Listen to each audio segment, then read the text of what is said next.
其實呢個同我手術之前個脫髮情況差唔多，係啊咁樣咯，咁變咗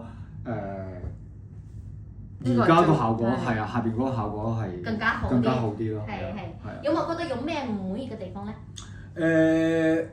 我覺得雍和比起其他脫髮公司咧，其實佢嗰個售後服務咧，我覺得貼心啲，同埋佢會跟進得好足咯。佢同埋會有個小程序係會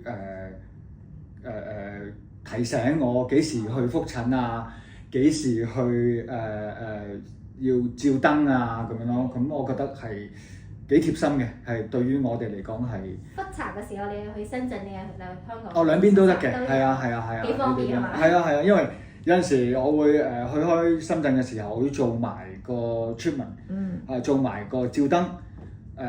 咁有陣時我會多數會過嚟尖沙咀就會都有係咁啊，喺甚至乎我唔記得，你哋又會有同事會提我翻嚟覆診，翻嚟照燈咁樣咯。我覺得呢個幾好，因為我太忙啦，同埋我成日唔喺香港，係啊，咁變咗佢都會好貼心咁提醒我咯，係啊咁樣咯。